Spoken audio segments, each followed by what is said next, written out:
The wine tasted wrong. A serving boy named Watt pressed himself against the corridor wall as another round of laughter erupted from the great hall. He balanced a pitcher on his hip, waiting for the musicians to finish their song before he'd have to go back in. The Freys always wanted their cups filled during the quiet moments, never during the music. It gave them time to complain about the quality. The stranger had arrived with the merchant caravan that afternoon. Watt had seen him in the stables, a short man with dark hair that stuck up in odd tufts. He'd carried no visible weapons, wore travel-stained clothes that might have been brown or gray under all the mud.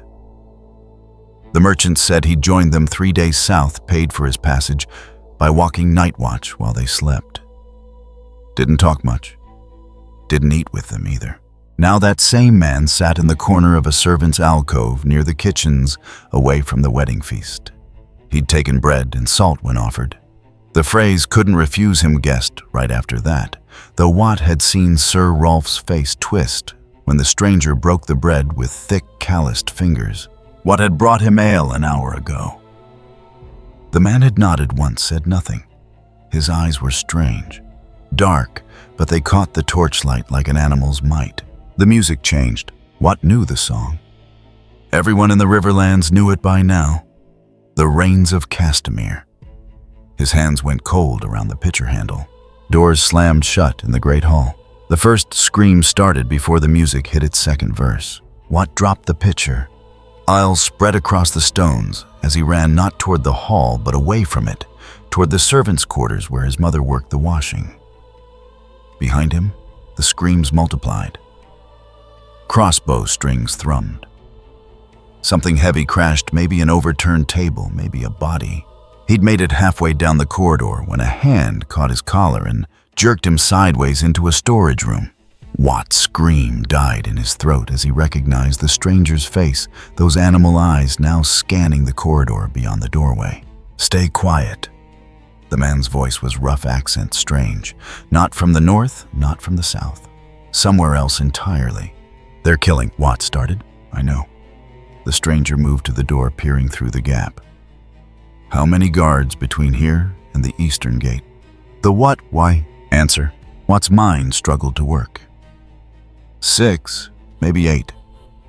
But the gates are barred during feasts, they won't. The stranger made a sound that might have been a laugh, but held no humor. "They'll open." More screams echoed through the stones. Closer now.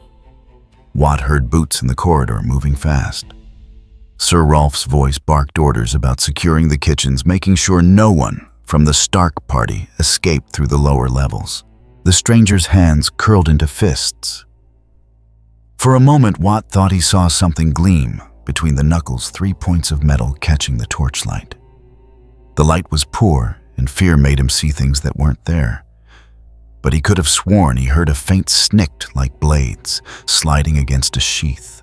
"Your mother in the washing rooms?" the stranger asked. Watt nodded, unable to speak. "Other servants there?" Another nod. The stranger looked at him for a long moment. And Watt had the sudden sense of being evaluated by something that understood hunting in ways men didn't. Then the man moved to the door, gestures sharp and efficient. "Get them. Everyone who can walk. Bring them to the eastern corridor, the one that runs behind the grain stores. You have until I count 300. But the guards won't be a problem." The stranger stepped into the corridor. "Move, now." Watt moved. He ran through the servants' passages, the narrow ways that let the castle's invisible hands work without disturbing noble sight. His mother was folding linens when he crashed through the washing room door. She took one look at his face and dropped the sheet. "The king in the north." Watt gasped. "They're murdering him. Everyone. We have to." She had him by the shoulders, her strong hand steadying him even as her face went pale. "Slow down. Tell me." He did, words tumbling over each other. The music, the doors, the stranger's instructions. She believed him. That was the thing about living in the Riverlands during war. You learned to believe quickly, or you died slowly. Within minutes, she had the other servants moving, gathering the children. The elderly, anyone who'd been kept below during the feast. No one asked where they were going. They just followed. The eastern corridor stank of grain and rat droppings. Watt led them there, counting in his head. 143. 144. Where was the stranger? What if he'd lied? What if this was just another trap? Then he heard it, screaming, but different from the sounds in the great hall. These were fray voices, soldiers' voices. Cut short, strangled, ended. The stranger appeared at the corridor's far end. Blood covered his hands to the wrists. More blood spattered his face, his chest. He walked quickly with purpose, but Watt noticed he didn't run. Behind him through the archway he'd just passed, Watt glimpsed bodies. Guards, their weapons still in sheaths or dropped unfired. This way. The stranger moved past them toward a door Watt knew led to the lower armory. Stay quiet. Step where I step. The group moved. 23 people Watt counted. Mostly women, a handful of elderly men too, infirm for fighting 6 children under 10. They followed the blood-soaked stranger through passages Watt hadn't known existed. Narrow maintenance corridors that ran through the castle's bones. They passed 2 more guard posts. Or what had been guard posts. The first held 3 bodies' crossbows still loaded, but never fired. The men's faces held expressions of surprise, throats opened so quickly they'd had no time to shout. The second post showed signs of a brief struggle. 4 guards' weapons drawn. It hadn't helped them. Watt's mother made a small sound when she saw the bodies, but kept moving. The children stayed silent, trained by years of war to know when noise meant death. The stranger led them through the armory, past racks of spears and swords, gathering dust down the spiral stair that Watt had never descended. The air grew damper, colder. They were heading toward the riverside of the castle, the old water gate that dated back 300 years. Above them, the sounds of slaughter continued. Watt heard horses screaming now, mixing with human voices. The Starks had brought their mounts into the castle grounds. The Freys were killing those too, wasting nothing that might escape to tell the tale. The water gate stood barred and chained out. The stranger examined it for perhaps 3 seconds, then his hands curled into fists. The links were each as thick as Watt's thumb forged iron that had held for generations. Something gleamed between his knuckles. Metal scraped against metal, a sound like a blade drawn across a whetstone.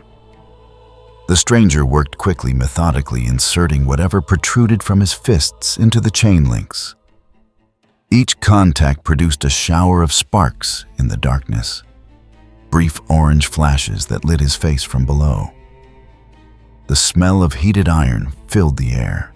The first link separated with a sound like tearing cloth, but wrong too sharp. Then the second, the third. The stranger moved down the chain, cutting through iron as though it were hemp rope. When he finished, the chain fell away in sections, clattering against the stone floor. He moved to the bar, next a beam of oak as thick as a man's thigh. Iron brackets held it in place on either side, secured with heavy hasps. The gleam appeared again from his knuckles as he positioned himself. The stranger drove whatever extended from his hands into the bracket's base, where it joined the stone. Once, twice, the third strike sent the bracket spinning to the floor, torn free from its moorings. He crossed to the other side, repeated the process. Metal shrieked against metal, then fell silent. With both brackets destroyed, the bar had nothing to hold it.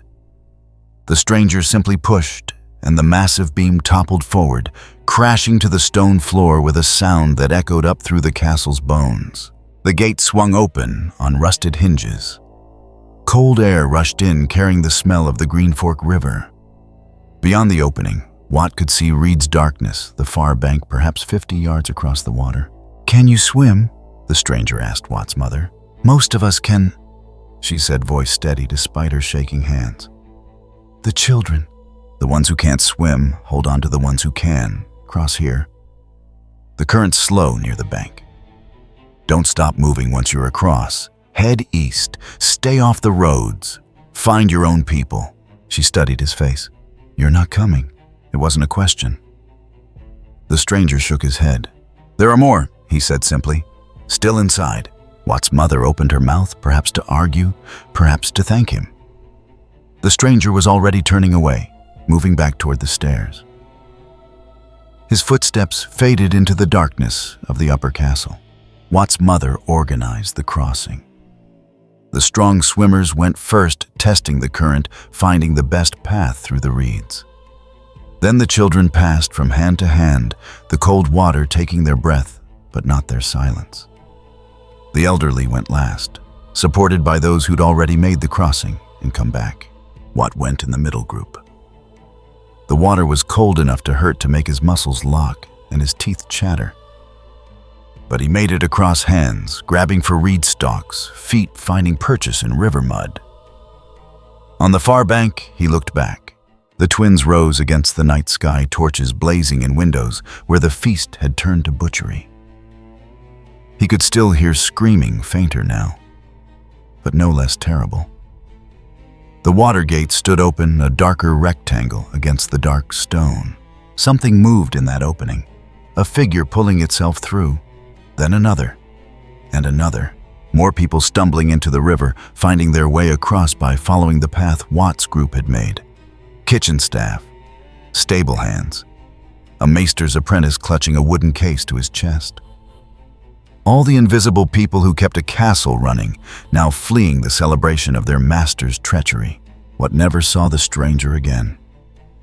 But later, when they'd moved far enough east to risk a fire, when the survivors huddled together and counted their numbers, Transformative had made it out, 47 people who should have died. They spoke in whispers about what they'd seen. Guards torn apart in narrow corridors, bussers, chains snapped like thread. A man who bled from crossbow wounds but kept walking, kept killing.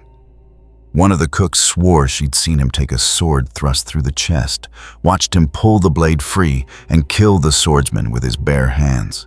Watt's mother told them to be quiet, to save their strength for walking. But she didn't say they were lying. Watt remembered the stranger's eyes, the way they'd caught the light. The sense of something looking out from behind, human features, something that knew hunting from both sides. He'd asked one question before leading them to the water gate, one question that Watt hadn't understood at the time. How many guards between here and the eastern gate? Not how to escape, not how to survive. How many guards? The stranger had counted the cost before he'd started, and he'd paid it in Frey blood. Not for justice, not for revenge. Just to open a path for people who couldn't fight back, who'd never asked for his help. The group moved east through the darkness, away from the screaming, away from the twins. Behind them, the red wedding ground toward its inevitable conclusion. The king in the north died with his mother and his men. The Freys claimed their victory. The alliance shattered, but 47 people walked away who shouldn't have. And somewhere in the darkness of the riverlands, a stranger moved south. His hands still covered in blood that wasn't his own. The girl had stopped crying 3 days ago. Mara pulled the cart through mud that sucked at the wheels, each step forward a negotiation with the earth itself. Her daughter sat in the back among their remaining possessions, a cracked pot, 2 blankets that stank of smoke, a bag of grain already showing green mold. The child didn't speak anymore, just stared at the road behind them, watching for the men who might come back. They'd been farmers once. Had land near the Tumblestone, a house with shutters that closed properly. Then the war came through like a flood, and when it receded, everything was different. The house was ash.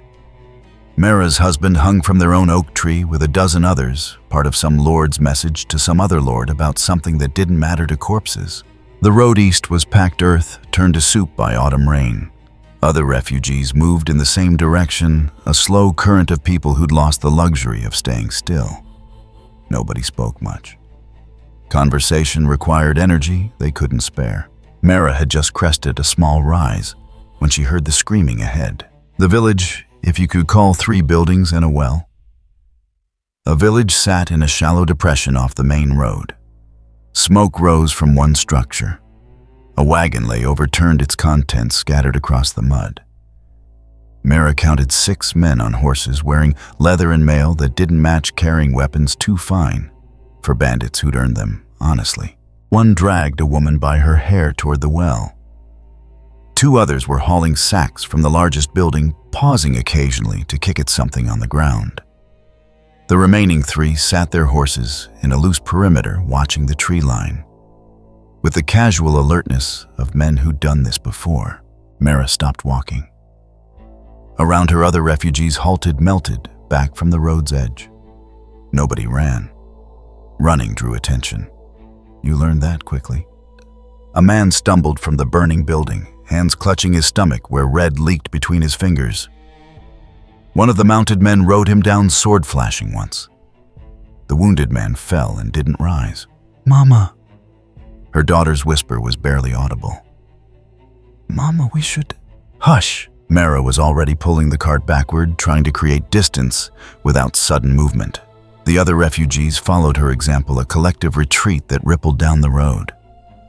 If the riders saw them, maybe they wouldn't care.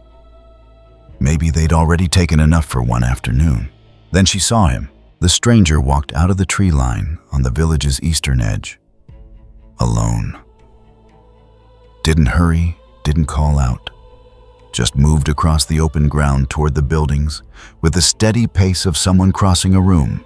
He was the same man she'd seen 2 nights ago at the crossroads, sharing a fire with a peddler and his sons. Short, compact build, dark hair. He'd eaten dried meat and said nothing while the peddler talked about safe routes and which lords were paying for information. When the fire died, he'd walked into the darkness without explaining where he was going. Now he walked toward 6 armed riders like he was alone on an empty field. One of the mounted men saw him. Called out something, probably a warning or a threat. The stranger didn't respond, didn't alter his pace. The rider spurred his horse forward, lowering a spear. The stranger's hands came up. Mara blinked. For a moment, just a flash, she thought she saw metal extending from his knuckles, 3 points on each hand. A clean metallic sound accompanied the motion, like blades sliding free from a sheath. But that made no sense, so she dismissed it. The charging horse was perhaps 10 feet away when the stranger moved. He went low under the spear's point, and his arm came up in a slash that opened the horse's throat. The animal's momentum carried it past him as blood sprayed in an arc. It crashed into the mud rider, tumbling free. The stranger was already moving toward the fallen man. One quick motion, brutal and efficient. The rider stopped thrashing. The other mounted men reacted, but they were scattered, and the stranger had chosen his angle well. He was inside their perimeter now, among the buildings where horses became liabilities instead of advantages. The 2 men who'd been looting abandoned their sacks and drew swords. They came at him together, trained enough to coordinate. The stranger didn't retreat. He stepped into their attack impossibly close, and his hands moved in short, violent arcs. One swordsman's blade clattered to the ground as he grabbed at his wrist, or what remained of it. The other managed a slash across the stranger's chest that should have opened him from shoulder to hip. Mara saw the coat tear, saw red bloom beneath. The stranger killed him anyway. The wounded swordsman tried to run. Made it 3 steps before the stranger caught him from behind. When Mara looked away, she heard the wet sound of something important being cut. 3 riders remained. They'd had time to group now, to approach together with their horses in a wedge formation. Smart tactics. The stranger stood in the open, coat torn and bloody, facing them without visible concern. The lead rider had a bow. He drew and loosed from 15 paces a clean shot that took the stranger high in the shoulder. The arrow punched through and stood out from his back, fletching dark against the gray coat. The stranger reached up, gripped the shaft, and pulled it through. Mara's hands went numb. She'd seen men take arrows before. They screamed, fell, went into shock. They didn't extract the missile and keep walking. The bowman dropped his weapon and spurred his horse sideways, trying to create distance. His companions charged, perhaps hoping to trample their opponent or drive him into the mud, where hooves could finish the work. The stranger killed both horses. Mara saw a flash of movement, those metal points sweeping low. A wet line appeared across one horse's front tendons. The animal's scream was cut short as its legs folded. The second mount tried to veer away, but the stranger was already there, moving under its head. A precise strike to the throat. Both animals went down with terrible sounds, and the riders fell hard. One didn't get up. The other scrambled to his feet, drew a long knife, and lunged. The fight lasted seconds. The stranger took the knife thrust through his side. Mara saw the blade sink into the hilt and used the man's extended arm as a lever. Something snapped. The man screamed once. Then silence, except for the crackling of the burning building and the retreating hoofbeats of the bowman's horse disappearing into the trees. The stranger stood among the bodies, breathing hard, but standing. Blood soaked his coat from multiple wounds that should have killed him. As Mara watched, he reached down and pulled the knife from his side, dropped it in the mud, pressed a hand briefly to the wound, then straightened. He walked to the well where the woman still lay half-conscious and bleeding. Knelt beside her, said something Mara couldn't hear. Then he lifted her as carefully as if she were made of spider silk and carried her toward the least damaged building. A child emerged from hiding, no older than 8. Then an elderly man limping, a woman with burns on her arms. The survivors of whatever had happened before the refugees arrived. The stranger spoke briefly with the old man, pointed toward the road, made a gesture that might have meant, "Go east," or "Stay away from the woods." Then he turned and walked toward the tree line, leaving the villagers to gather their wounded and their dead. He passed within 20 yards of where Mara stood. She saw his face clearly. Grim, mud-streaked, exhausted, in the way of someone who'd been tired for a very long time. But his eyes were alert, constantly scanning. When they passed over her, she felt the weight of being assessed and dismissed as not a threat in the span of a heartbeat. Then he was gone, vanishing into the forest's shadows. The refugees stood frozen for several minutes before anyone moved. When they finally did, it was to hurry past the village without stopping, putting distance between themselves and whatever had just happened. That night, Mara's group sheltered in the ruins of a burned mill. No fire too risky. They huddled together for warmth while rain drummed on the broken roof. Someone produced a half loaf of bread. Someone else had turnips. Talk turned to what they'd seen. "Arrow went clean through him," said one man, a deserter from someone's army based on the partial surcoat he still wore. "I seen that shot. No man walks after that." "Maybe it missed," another suggested. "Didn't miss. I seen the point come out his back." "And the knife?" Mara heard herself say. "In his side. The whole blade." Silence while they processed this. "My grandmother told stories," said an older woman, her accent thick with the northern hills. "Things in the woods that wore men's faces. Things that didn't die proper." "Those are just stories," the deserter muttered. But he didn't sound convinced. "He saved them people," someone else pointed out. "Whatever he is, he pulled that woman from the well. Killed the ones who would have done worse. Killed them fast," Mara added. She'd been replaying it in her mind. Didn't play with them. Just ended it. The deserter pulled his coat tighter. "I seen the sigil on one of those riders. Flayed man. Bolton colors." That sent a chill through the group. House Bolton paid well for information for prisoners for entertainment. Their reputation had grown darker as the war dragged on, and Ramsay, the bastard of Bolton, had made a name built on screams. "They'll send more," the deserter said. "Bolton don't like losing men, don't like mysteries neither. That stranger just painted a target on his back. He's walking toward the dread fort lands," someone observed. "Either he don't know, or he don't care." Mara thought about those eyes, that assessment. The stranger knew exactly where he was going. She pulled her daughter closer, grateful they were heading east, away from wherever the stranger walked. Men who didn't die from arrows and knives attracted the wrong kind of attention. And in the Riverlands, attention meant corpses.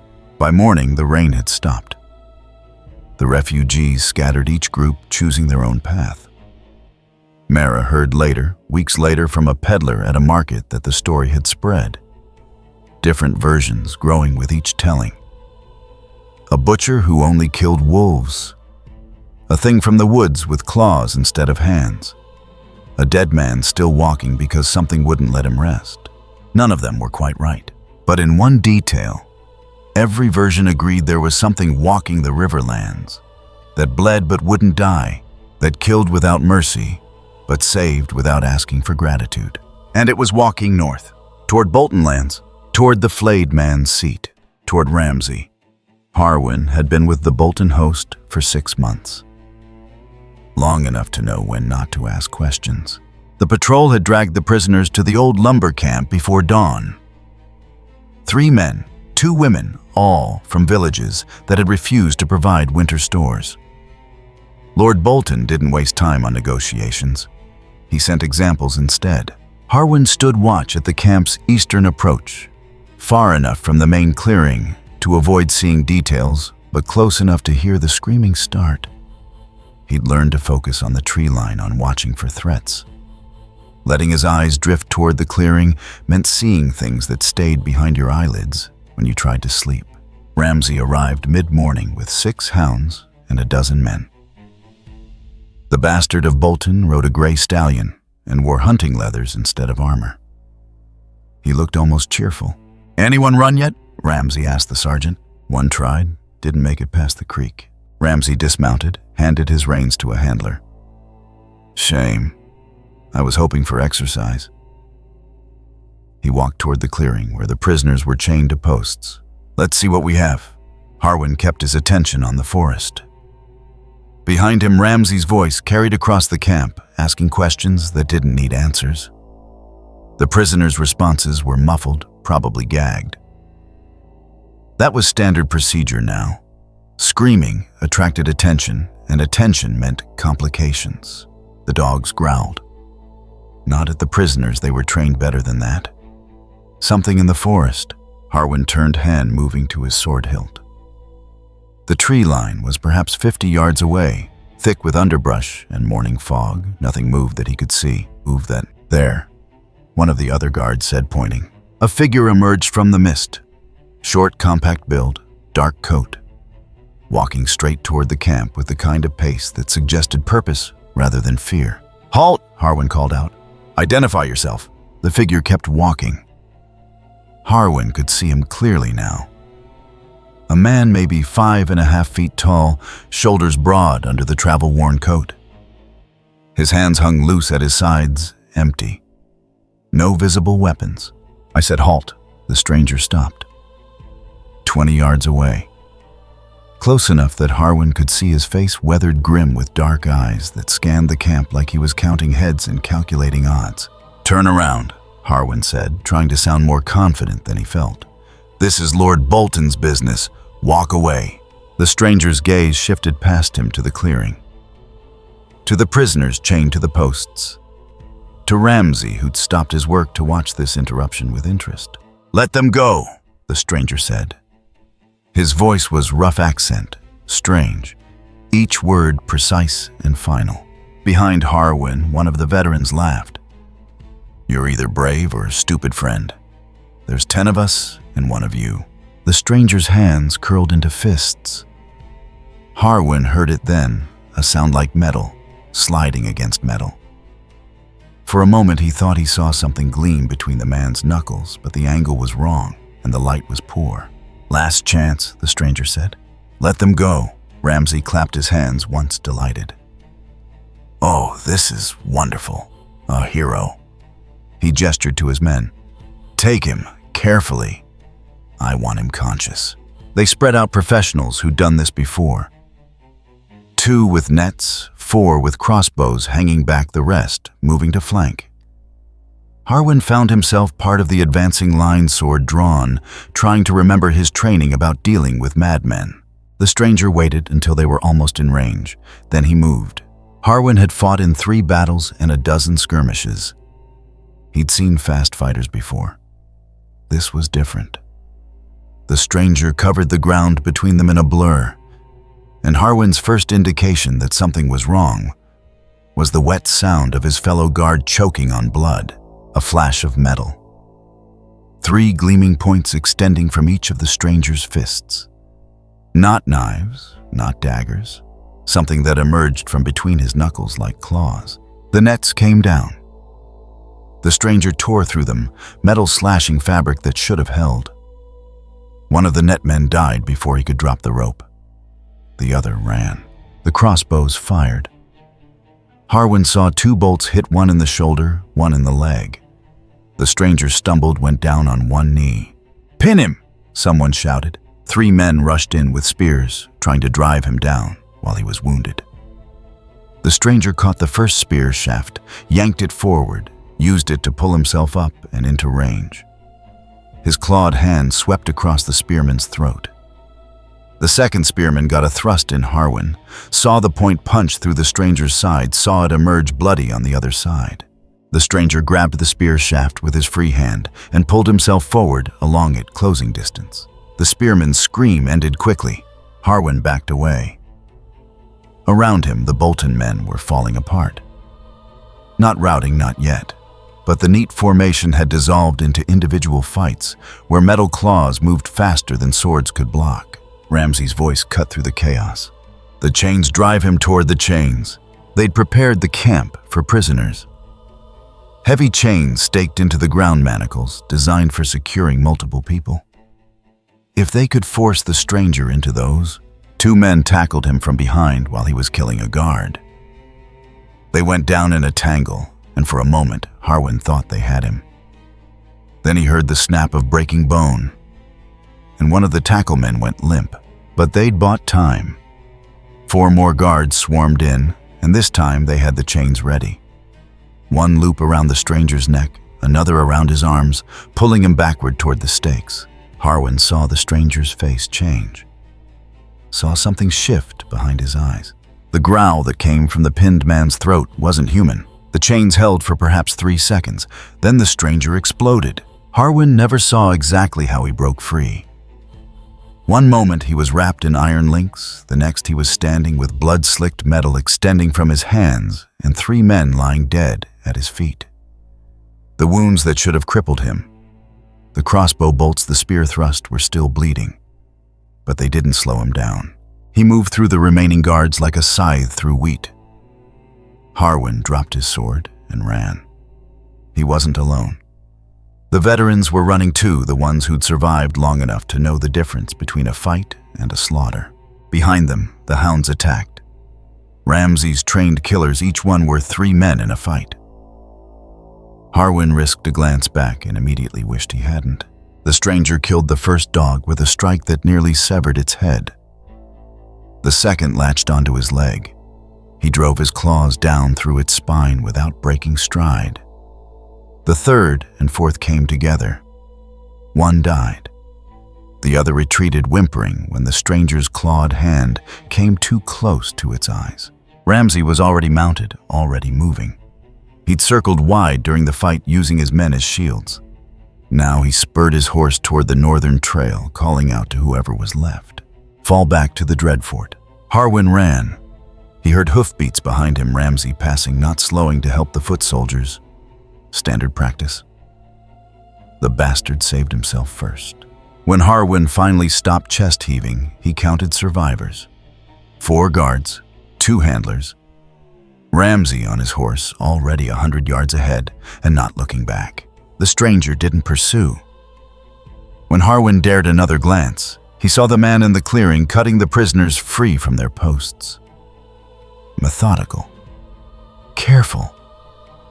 Like the slaughter had been one task, and this was simply the next. They didn't go back to recover bodies. Ramsey gave the order from horseback once they'd put a mile between themselves and the camp, leave them. They rode for the Dreadfort without stopping. That night in the fortress's lower hall, Ramsay sat by the fire with a cup of wine and a smile. Harwin stood near the door with the other survivors waiting to be dismissed. "Tell me again," Ramsay said to the sergeant. "How many men did we lose?"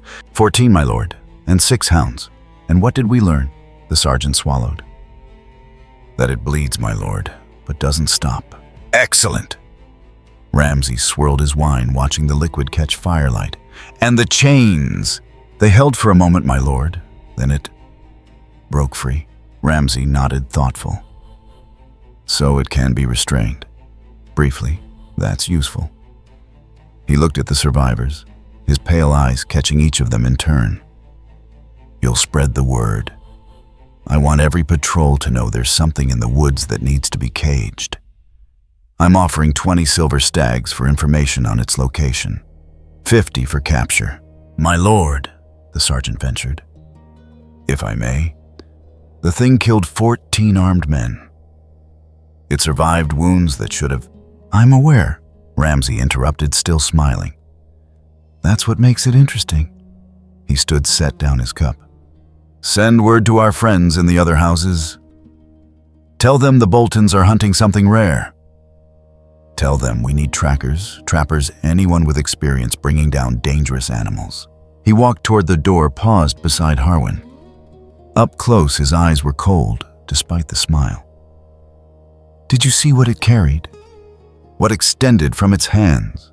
"Metal, my lord, like claws, 3 on each hand." "Fascinating."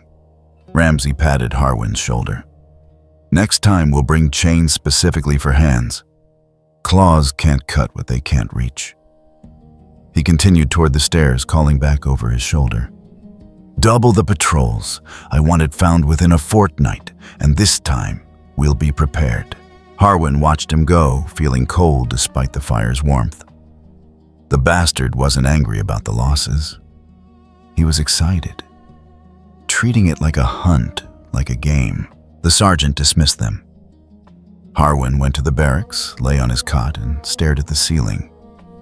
He kept seeing that moment when the stranger had been chained, when something had shifted behind his eyes, and the restraints had become meaningless. He'd fought for Bolton for 6 months. He'd learned not to ask questions, not to think too hard about the screaming, not to look at the things hanging in the dungeons. But tonight, he thought about leaving. About deserting, despite the punishment, if he was caught. Because Ramsay was going to keep hunting, and whatever that thing in the forest was, it wasn't going to let itself be caged. And when those 2 forces met again, Harwin didn't want to be caught between them. By morning, 2 other guards had vanished. Desertion, probably. The sergeant cursed their cowardice, but didn't send men to track them down. They had bigger prey to hunt. In the forest, north of the Dreadfort, the stranger moved through the rain, leaving no trail that ordinary trackers could follow. Behind him, the lumber camp stood empty, except for corpses and broken chains. Ahead, the lands grew colder. The stranger walked north, away from Bolton territory, away from the hunt he knew was coming, but not fast enough to outrun the rumors spreading through the north. Something that bled but wouldn't die. Something with claws instead of swords. Something that broke free from iron chains like they were made of thread. And in the dread fort, Ramsay Bolton sat in his chamber and planned. Carla held her daughter close and tried not to think about the cold. The settlement at Hardhome smelled of smoke and unwashed bodies. Thousands of free folk packed into a space meant for hundreds. The night's watch had come with ships and promises talking about shelters south of the wall. Carla didn't trust crows, but she trusted winter less. Her daughter Miri pressed against her side, too thin for a child of 6. They'd been hungry before during the long march from the frozen shore. But hunger was different when you knew the cold would kill you before starvation could. "Mama, when do we leave?" Miri asked for the 3rd time. "Soon." Carla scanned the beach where longboats waited. Not enough boats. Never enough boats. The Crow's Lord Commander was trying to organize the boarding, but free folk didn't organize well. People pushed, shoved, argued over who deserved passage first. She noticed the stranger, because he didn't push. He stood near the water's edge, apart from the crowds. Short, broad-shouldered, wearing a coat too thin for this far north. Dark hair, hard face. He'd arrived 2 days ago alone, walking out of the forests, like he'd simply decided to be here. The elders had challenged him. Free folk didn't welcome outsiders. But the stranger had looked at them with eyes that had seen worse things than angry warriors and said one word: south. After that, they'd left him alone. There was something about the way he carried himself that made smart people keep their distance. Carla was pulling Miri toward the boat line when the screaming started. Not the usual screaming of people fighting for space. This was different. Higher. Cut short, the eastern edge of the settlement erupted into chaos. People running not toward the boats, but away from something. Carla grabbed Miri and pressed back against a wooden wall, trying to see what was happening. The dead came over the palisade like a wave. She'd heard stories. Everyone had. But stories didn't prepare you for the reality of corpses that moved with purpose, that climbed and ran and killed without sound or mercy. They poured into Hardhome from 3 sides at once, a coordinated assault that spoke of intelligence behind the attack. A woman fell near Carla, throat torn open by something that had been a child once. Carla ran Miri in her arms toward the beach. Behind her, the settlement dissolved into slaughter. The boats were chaos. People trampling each other to reach the water. Parents throwing children into the longboats, hoping someone would catch them. The crows were trying to maintain order, but order had died the moment the dead arrived. Carla saw Jon Snow, the Lord Commander, fighting near the boats. He had a sword that looked wrong too, bright, catching light in a way normal steel didn't. When it cut through the dead, they fell and stayed down, but one man with a strange sword couldn't stop a tide. The stranger was already moving. Carla saw him cut through the mass of fleeing people, heading not toward the boats, but toward the breach where the dead poured in. His hands came up, and she saw them clearly, this time 3 metal points extending from each fist, longer than knives, gleaming like ice. He hit the dead at the narrow point where the palisade had broken. Started cutting. The corpses didn't feel pain, didn't retreat when wounded. But they could be dismembered. The stranger worked methodically, taking heads, severing limbs at the joints, creating a choke point from body parts. When the dead tried to push through, they had to climb over their own fallen.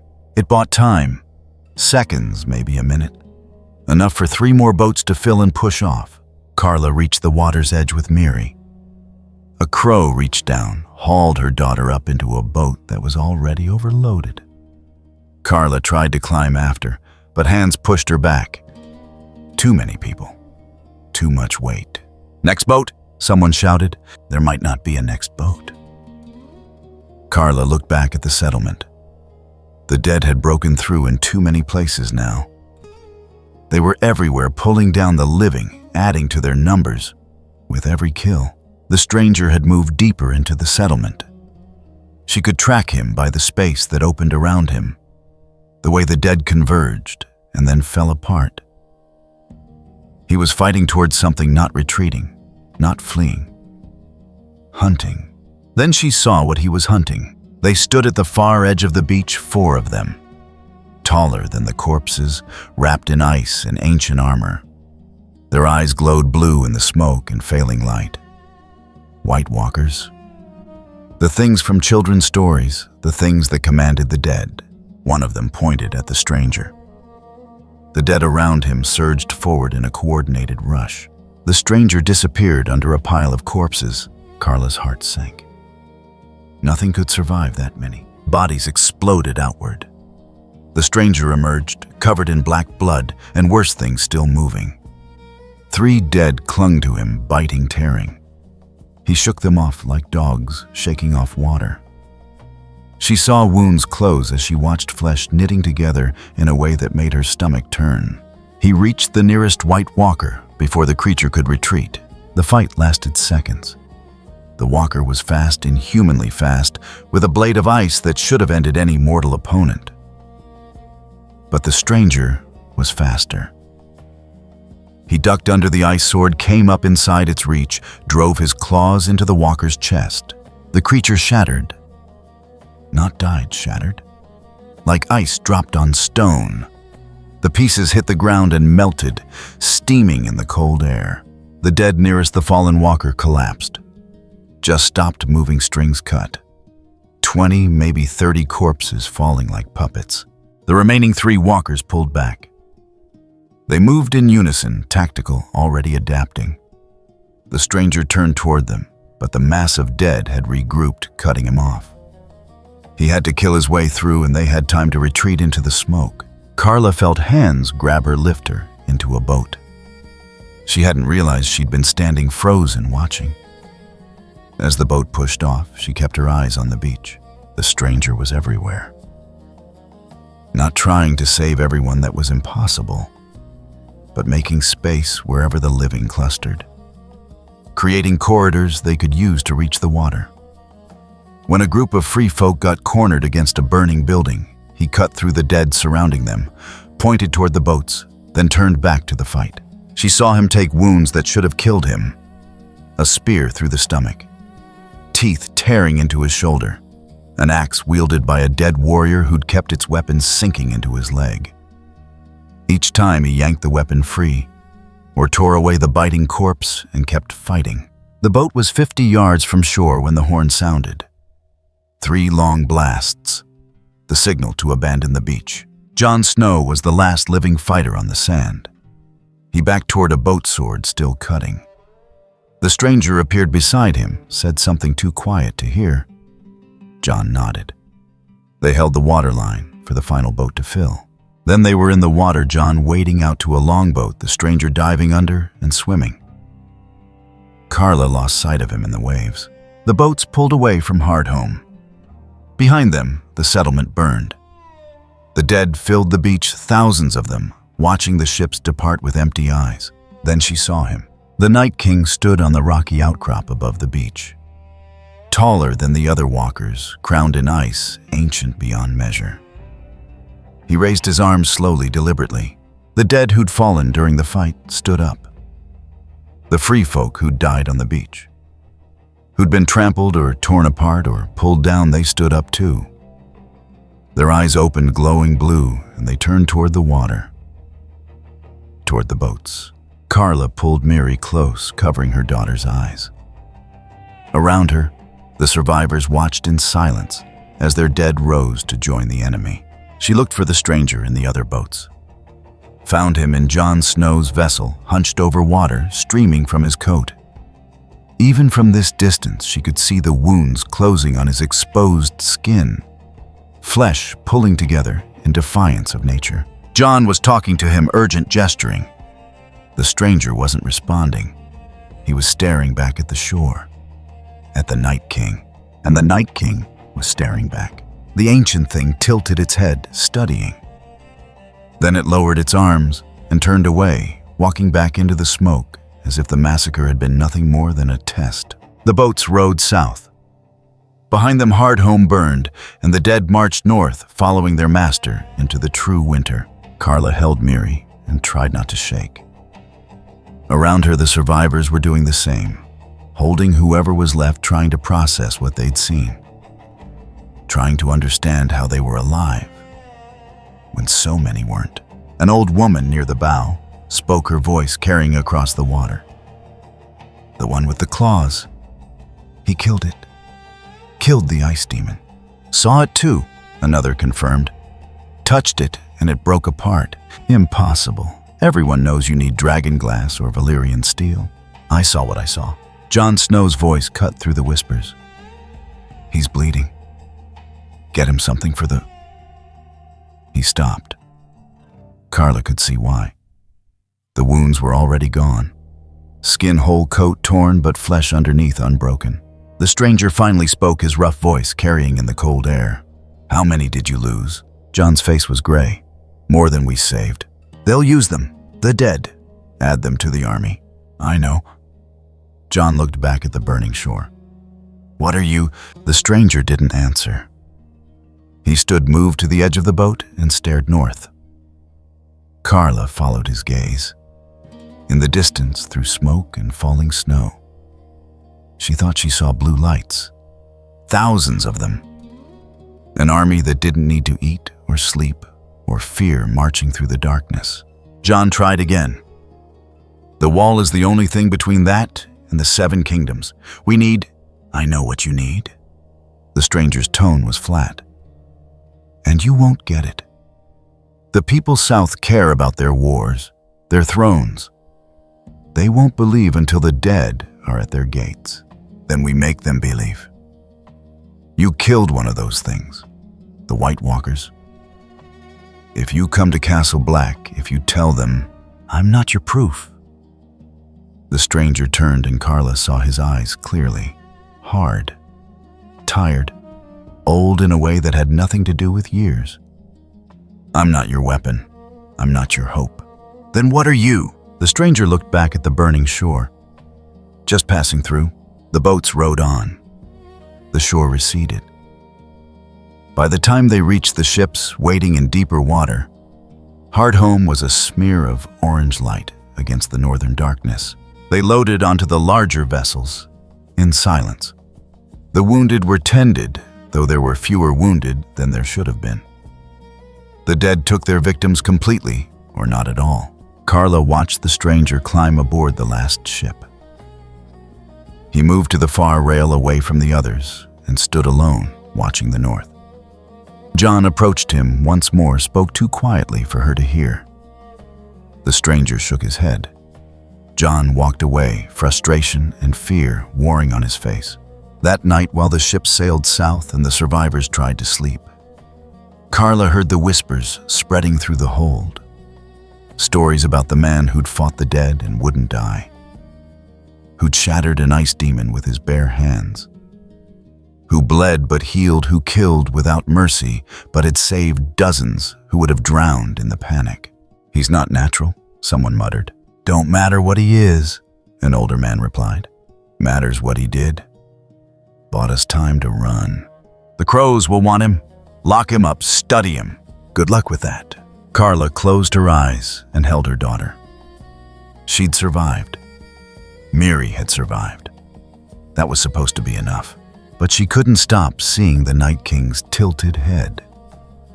The way it had studied the stranger like a hunter recognizing dangerous prey. The casual raise of arms that had turned the dead into an army. They were sailing toward the wall, toward Castle Black, and whatever safety it offered. But the stranger was right. The South wouldn't believe, wouldn't prepare. And when winter came in full force, when the Night King marched his army of the dead past the wall, or through it, or over it all, the castles and crowns in Westeros wouldn't matter. She'd seen the dead rise, she'd seen them march, and she'd seen something else. Something that could kill them, but something the Night King now knew about. 2 forces that didn't follow normal rules, circling each other in the darkness. Carla didn't know which was more terrifying, the dead that would never stop coming, or the man who stood against them, without flinching, without hope, just because someone had to.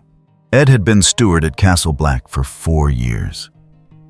He'd learned to keep his head down, do his work, and avoid asking questions that led to unpleasant answers. The man they'd brought back from Hardhome made that impossible. He'd watched them carry the survivors through the gates 2 days ago.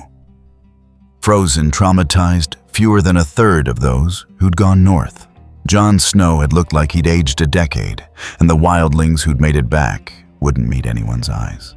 And then there was the other one, the short man with the torn coat and the hard face.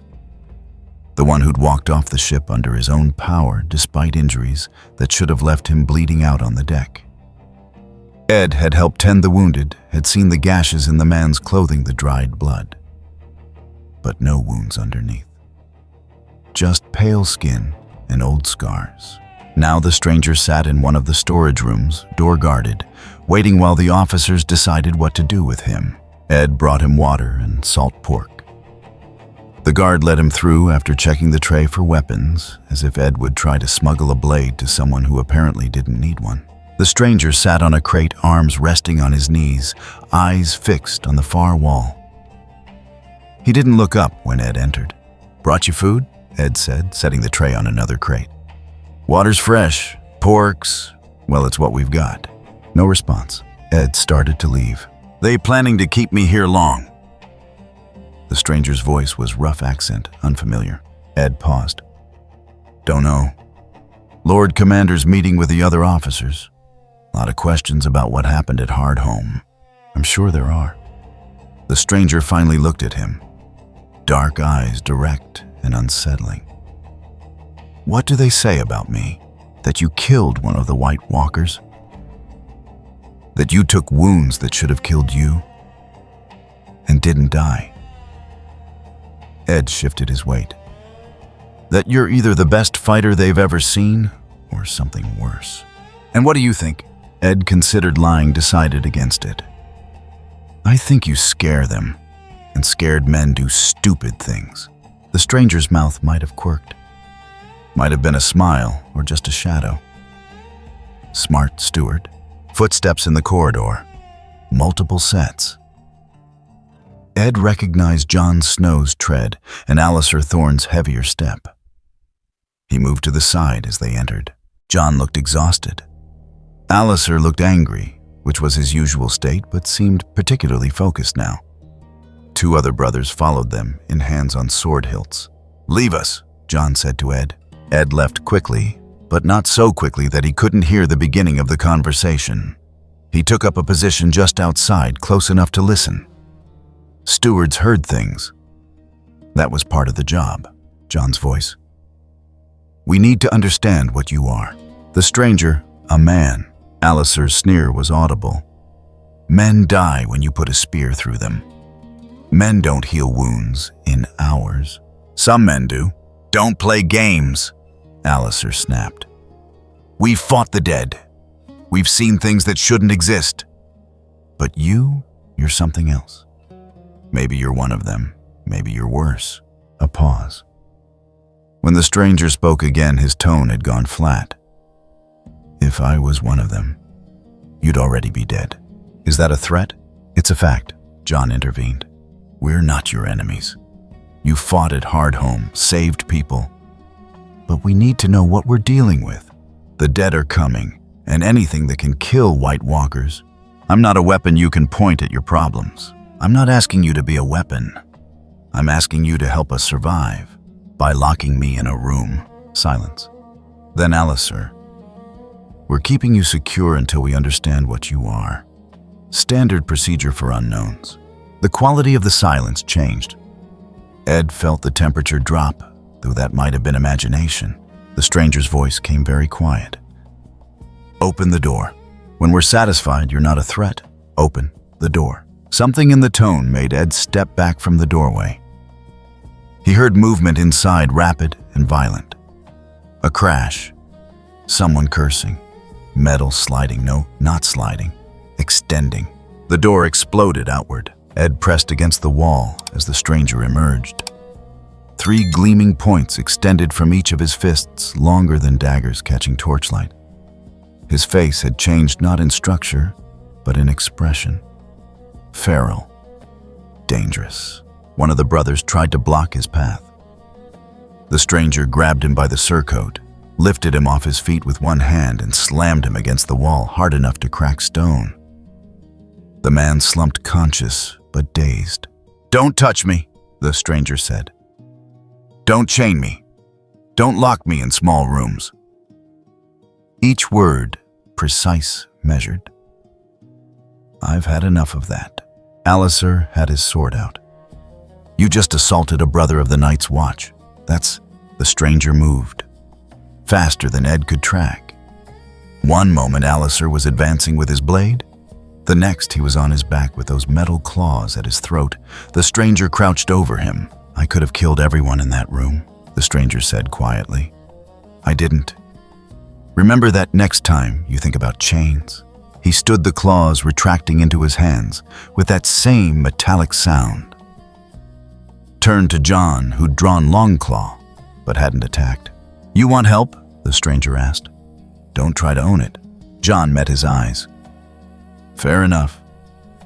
But we need to know, can others do what you do? Kill walkers heal from mortal wounds.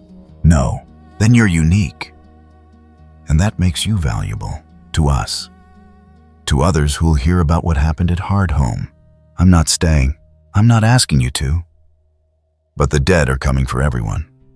South, north doesn't matter. When they breach the wall, they won't breach it tomorrow or next week. The stranger looked toward the courtyard, toward the gate. You've got time. Use it to prepare.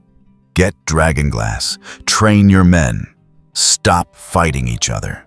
And you, I keep moving. John lowered his sword. Where? The stranger didn't answer. He walked past them, past Ed, toward the courtyard. Brothers scrambled out of his way.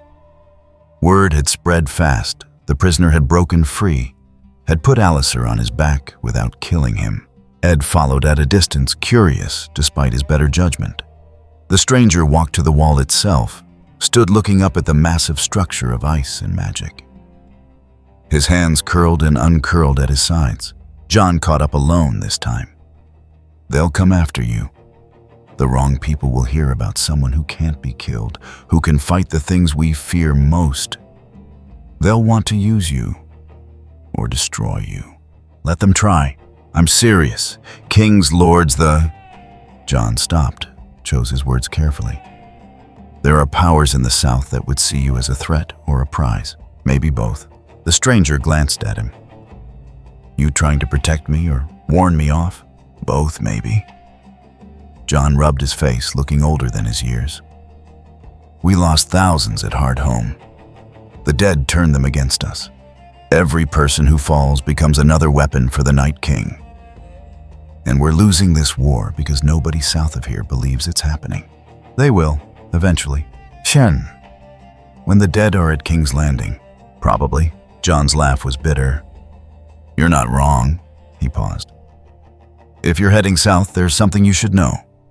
Word will reach the Crown about Hardhome, about you. They'll send people to investigate or capture. I've dealt with people before, not like these. The game they play down there, it's different from fighting. More dangerous in some ways. The stranger looked at him for a long moment. You're a good man, Jon Snow. Trying to save people who don't want to be saved, but I'm not one of them. What are you, just passing through? The same words he'd said at Hardhome, Ed realized. The stranger's standard answer to questions he didn't want to address. He turned to leave. John called after him. If you change your mind, if you need shelter supplies, anything the watch will help. No chains, no cells, you have my word. The stranger nodded once, didn't look back. Ed watched him walk toward the gate. The guards there looked to John, who gave a subtle nod.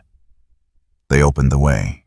The stranger passed through and disappeared into the forest beyond, swallowed by trees and falling snow. That night, Ed heard the brothers talking in hushed voices around the fires. Alistair was furious, demanding the Lord Commander send rangers to track the stranger down. John had refused, said they had more important concerns than chasing someone who'd help them. The argument had nearly come to blows before Thorne stormed off, muttering about weakness and folly. But it was the other conversations that stuck with Ed. The ones whispered in corners over bowls of stew in the armory, while sharpening blades.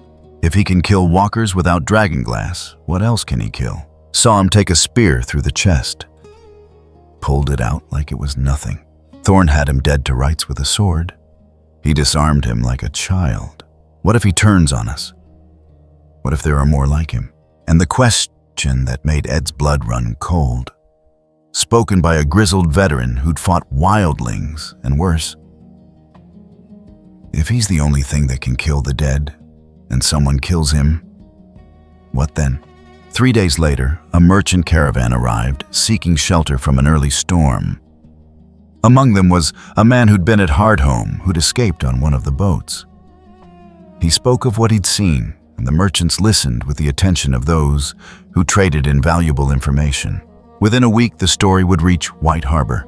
Within 2 weeks, King's Landing. A man who couldn't be killed. Who'd shattered a White Walker with his bare hands. Who bore weapons unlike any blade in Westeros extending from his own flesh. The game would take notice. and games Ed knew always needed pieces to sacrifice. He found John on the wall that evening, staring north into the gathering dark. "You think he'll be all right?" Ed asked. "Out there alone." John didn't look away from the horizon. "I think he survived worse than anything Westeros can throw at him. But I also think he's about to learn that monsters come in more forms than the dead. Should we have warned him more? I tried. He didn't want to hear it." John's breath misted in the cold air. Men like that, they don't run from fights. They walk toward them, even when they shouldn't. In the distance, snow fell heavy and silent. The wall groaned ice, settling ancient and implacable. And beyond it, somewhere in the true north, the Night King's army grew. But for the moment, the watch continued. The fires burned. The brothers stood their posts. And in the south, in castles and courts where men played games with lives and crowns, word was beginning to spread of something new in the world. Something that didn't fit their schemes or their understanding. Something that bled but wouldn't die. Something heading their way. Jax had served in the city watch for 9 years. Long enough to know the difference between orders that came from desperation and orders that came from fear. This was fear. The briefing had been short. A foreign man, dangerous, possibly diseased or mad. Last seen heading toward Flea Bottom. Crown willing to pay 10 dragons for information leading to capture. 20 for the capture itself. Jax and his squad had drawn the Shadow Black Lane district, a maze of narrow alleys and crumbling tenements where strangers could disappear for months if they wanted. Finding one man in that warren should have been impossible. The informant had made it easy. A tavern keeper, sweating despite the autumn chill, had pointed to the room above his establishment. "Been there 2 days. Pays in copper, keeps to himself, but he's wrong. The way he looks at people, like he's deciding something." Jax had left 4 men watching the exits. Took 6 more upstairs. Not because he expected resistance, the man supposedly carried no visible weapons, but because the Master of Whisperers had been very clear, take no chances. They'd barely reached the landing when the door opened. The man fit the description. Short, maybe 5.5 feet. Dark hair, weathered face coat that had seen better days. He looked at the 8-armed watchman blocking his path and sighed. "Move," he said, not a request. "You're wanted for questioning." Jax began trying to remember the script they'd been given. "Crown's business. Come peacefully," and the man walked forward. Not aggressively, just walked. Like the swords pointed at him were decorative. "Last chance," Jax said, hand tightening on his blade.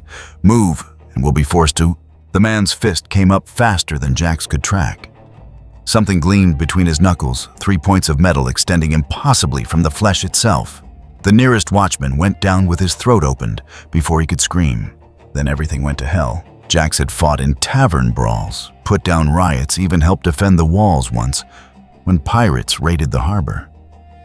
He'd never seen anyone move like this. The man flowed through their formation, those metal claws cutting through leather and mail like they were cloth.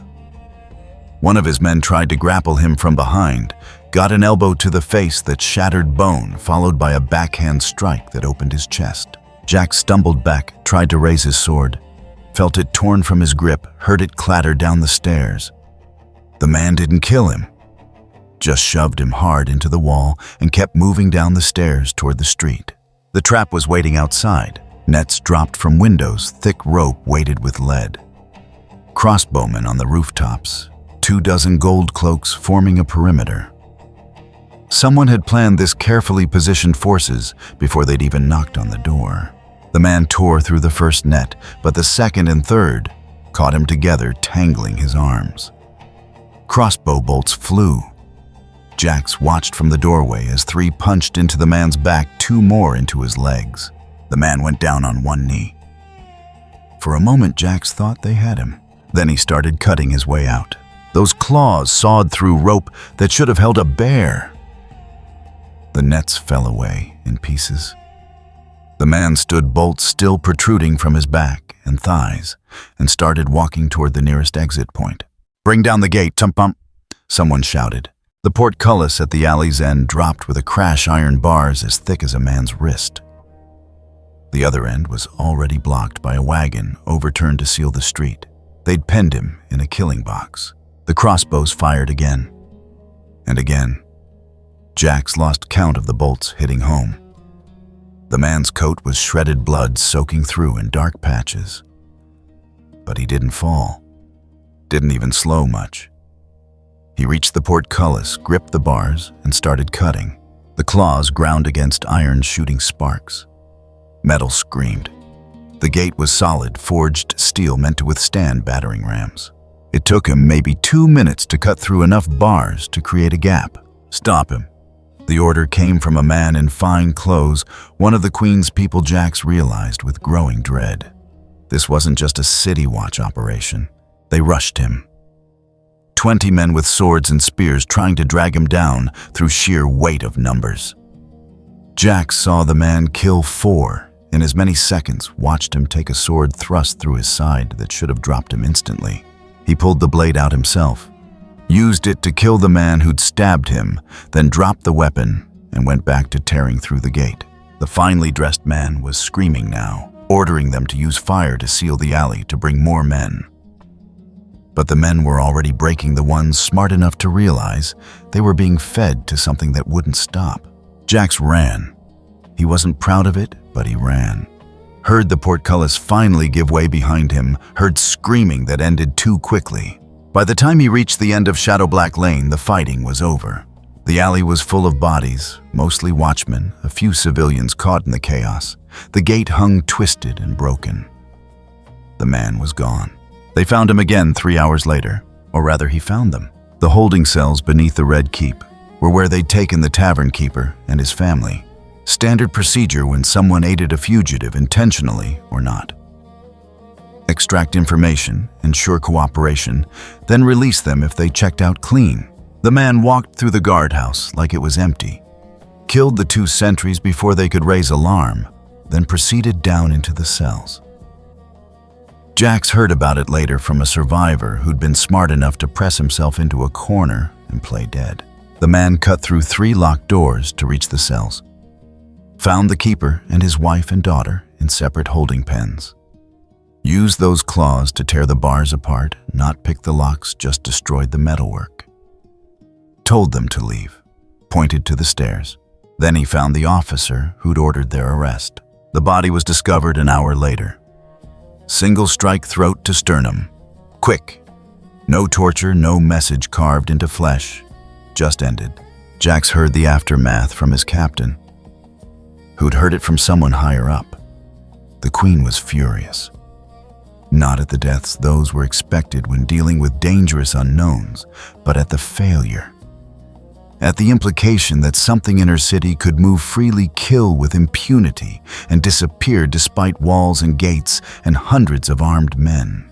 The Master of Whisperers was more interested in what they'd learned. The creature, that's what the official reports were calling it, now didn't seem to tire.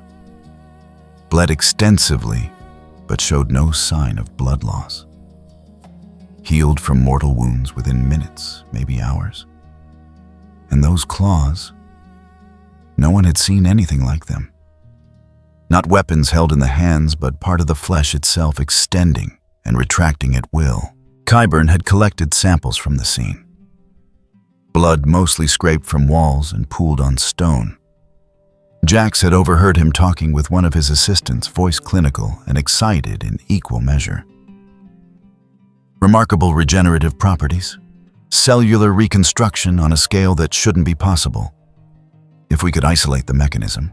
They tried twice more to locate him. Both times, the result was the same.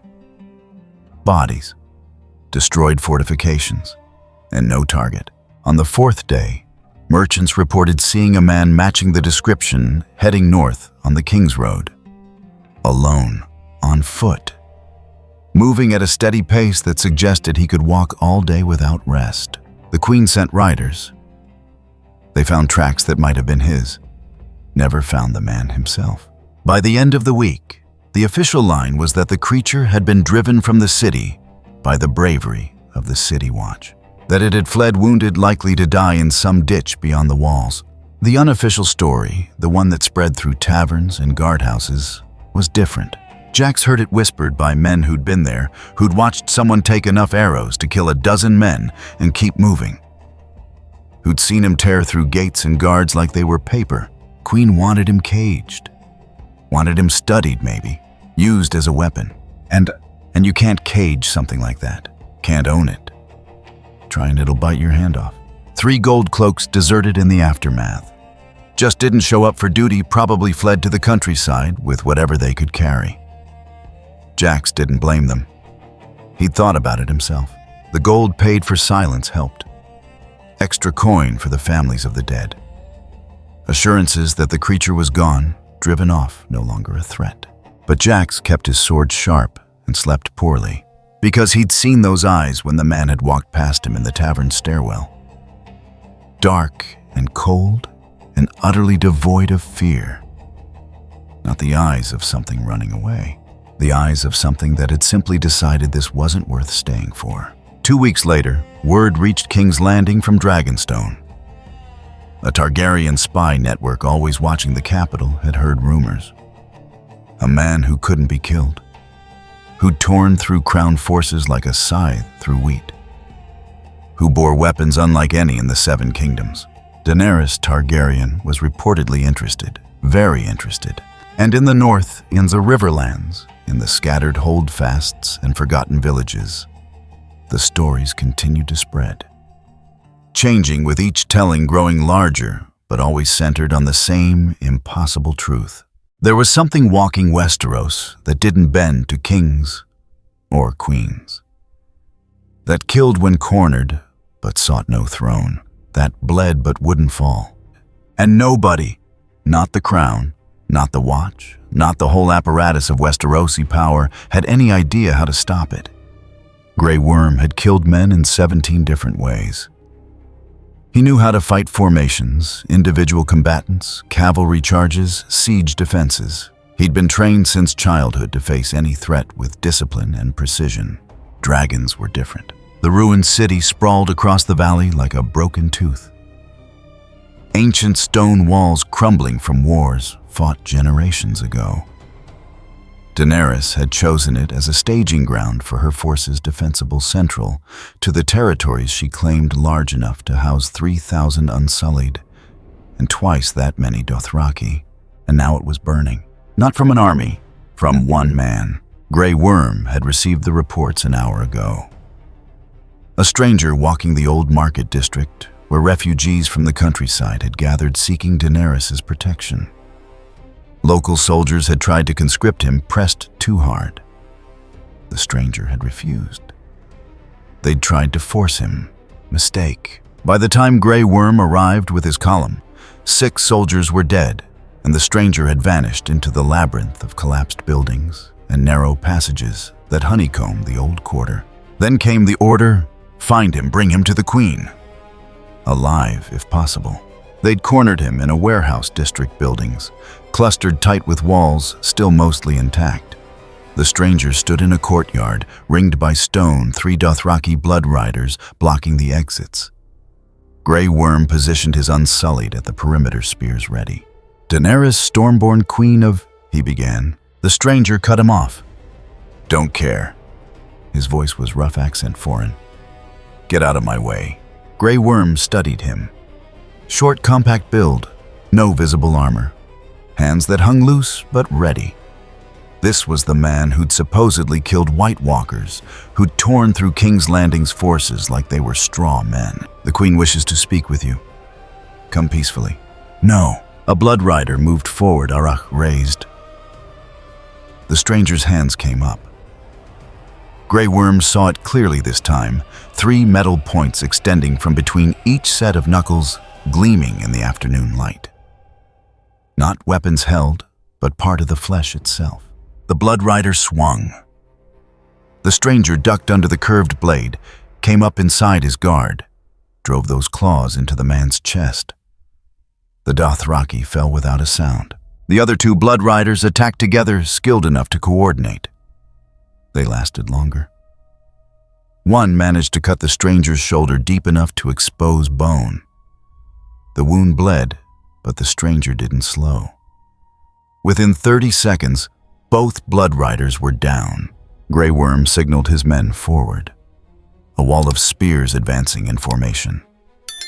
The stranger backed toward the warehouse entrance, not running, but maintaining distance. Then the shadow passed overhead. Drogon descended from the eastern sky, massive wings, spreading across the courtyard. The dragon landed with enough force to crack paving stones, putting himself between Grey Worm's formation and the stranger. Daenerys sat astride his neck, face calm, but eyes sharp. "Enough," she said, not shouting, but her voice carried. "You've killed my soldiers. Explain yourself or burn." The stranger looked up at her, then at the dragon. No fear in his expression, just calculation. "They tried to force me," he said. "I don't force. You're in my city, under my protection. That means you follow my laws." Didn't ask for protection, just passing through. Daenerys' eyes narrowed. "No one just passes through. You're either with me or against me. Choose." "Neither." Grey Worm saw her jaw tighten. She'd given this speech to 100 petty lords and warlords. Most knelt. The ones who didn't usually burned. She gestured and Drogon's throat began to glow orange. The stranger moved before the flames came. He sprinted toward this warehouse, not away from the dragon, but toward the narrow passage between buildings. Smart, the dragon couldn't fit, couldn't angle his head for a clean shot without hitting the structures. Drogon's fire lit up the courtyard. The stranger was already through the gap, flames scorching the stones where he'd been standing. Grey Worm heard Daenerys give the command in Valyrian, "Pursue." The dragon took to the air, circled, trying to find angle. But the stranger had disappeared into the warren of collapsed buildings and tight alleyways. Flying high did nothing too much cover. Flying low meant losing maneuverability. Grey Worm followed on foot with his best runners. They tracked the stranger through smoke and dust. Following sounds of combat, he was still killing anyone who tried to stop him. Not hunting them, just clearing a path. They found him in the old temple district. The buildings here had partially collapsed, creating a maze of half-standing walls and debris piles. Refugees huddled in the spaces, civilians who'd fled here, thinking the ancient sanctuaries would offer protection. The stranger was pulling people out of a burning structure. Not fighting anymore, just hauling bodies clear of flames. Grey Worm saw him drag an old woman from under a beam, set her down gently, then turn back for more. "Hold position," Grey Worm ordered. Something was wrong. The fire it had started from the dragon's strafing run, trying to flush the quarry. The stranger was saving the people caught in it. Drogon circled above, frustrated. The space was too confined, too populated. Daenerys wouldn't risk burning her own refugees just to get one man. But the dragon was learning his patterns, marking where he appeared and disappeared. And now they had a problem.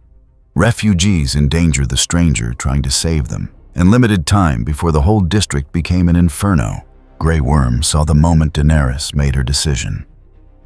She guided Drogon lower toward a wider street where the dragon could land without crushing anyone.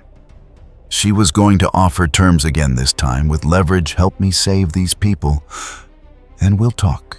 The stranger emerged from the burning temple carrying a child, set the girl down near the other survivors, turned to go back in, and froze. Drogon had positioned himself between the stranger and the fire, between the stranger and the people still trapped inside. Using the refugees as leverage without saying a word, the stranger's face changed. Grey Worm had seen men angry before. This was different. Colder. "Move the dragon," the stranger said quietly. "Swear loyalty," Daenerys replied. "Help me take Westeros. I'll give you..." "Move the dragon." Daenerys' expression hardened. "I am offering you a place at my side. Power. Purpose. Refuse me," and the stranger walked forward. directly toward Drogon. The dragon's throat glowed. Warning. But the stranger didn't stop, didn't even slow. Drogon unleashed flame. Grey Worm watched the stranger walk through fire. His clothes caught his skin, blistered and blackened. But he kept walking, kept coming. Grey Worm saw flesh burn away, and then begin to regrow, saw the stranger's face twist in pain, but his stride never break. He closed the distance. Drogon pulled back his head for another blast, and the stranger leaped. Impossible jump higher than any man should reach. He caught the dragon's jaw, hauled himself up along the scales. Drogon thrashed, trying to shake him off. Those metal claws found purchase punching through scales that could turn aside arrows. Daenerys shouted commands in Valyrian. Drogon reared back, tried to take flight. The stranger climbed, moving along the dragon's neck, toward where the wings joined the body.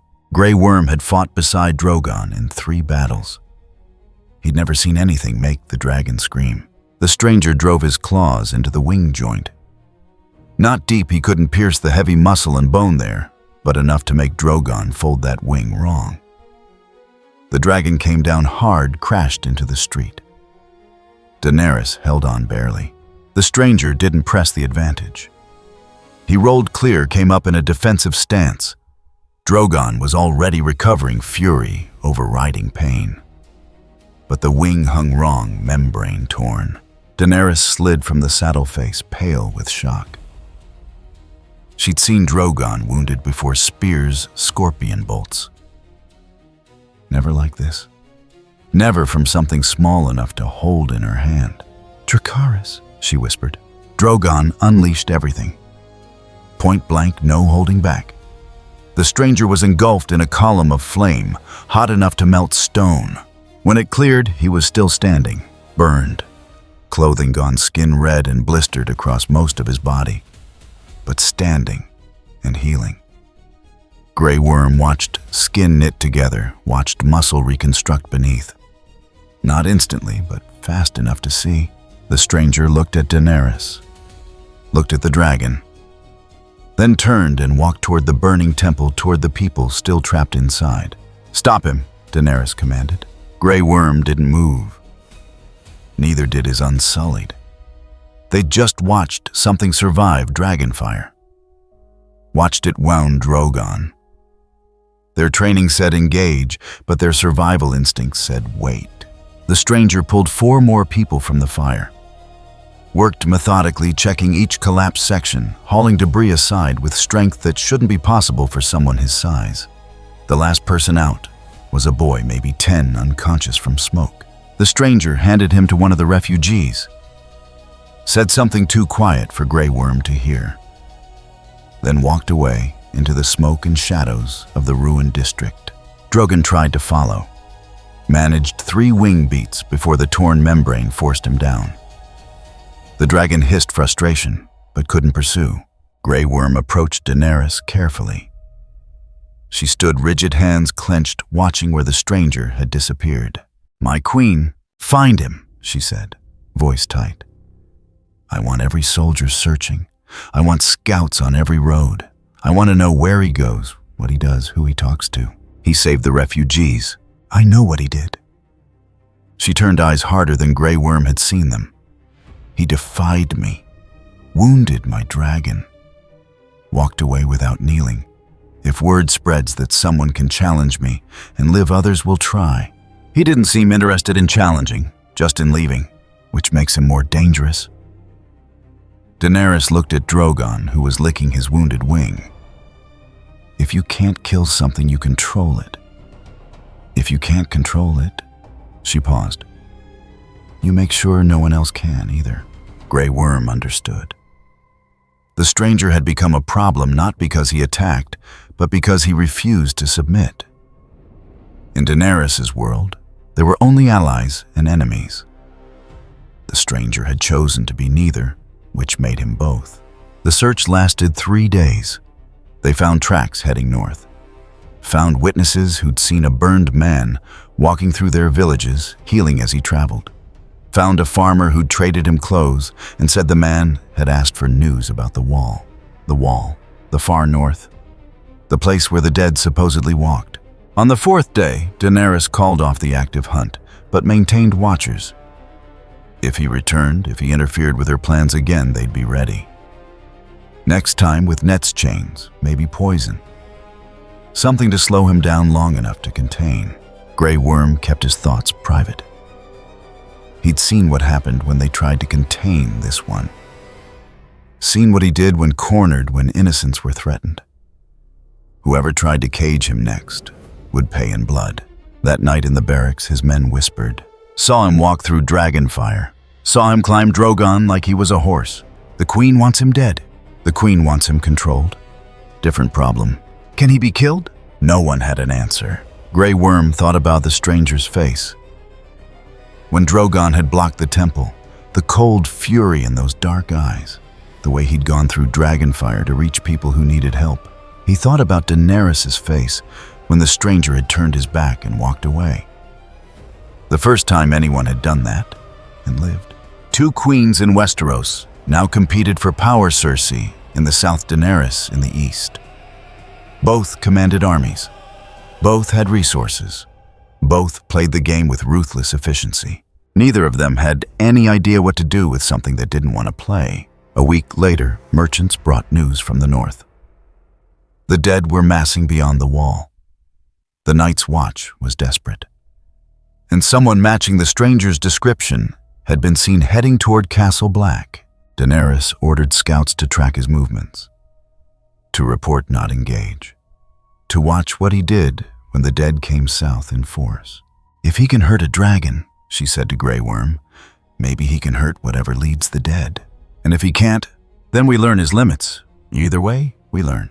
Grey Worm said nothing. But he remembered something the stranger had said in that courtyard before the fire and blood. When asked to swear loyalty, I don't force, simple words. But in them, Grey Worm heard something Daenerys maybe didn't understand yet. The stranger wasn't playing hard to get, wasn't posturing for better terms. He simply existed outside the framework of oaths and crowns. You couldn't force him to kneel because force was the language he spoke fluently. You couldn't buy him because he didn't want what you offered.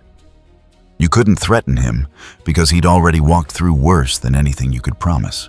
He was the dragon that wouldn't be tamed. The weapon that chose its own targets. The piece that didn't fit the board. And Westeros, with all its kings and queens, all its games and schemes, had no idea what to do with that. Tormund had lived beyond the wall his entire life. He knew cold, knew ice, knew the difference between dangerous and dead. This was dead. Jon Snow's plan had been simple enough. Capture one of the walking corpses, bring it south to prove the threat. Convince the southern kingdoms to stop their wars long enough to face what was coming. Tormund had called it stupid to his face. Jon hadn't disagreed.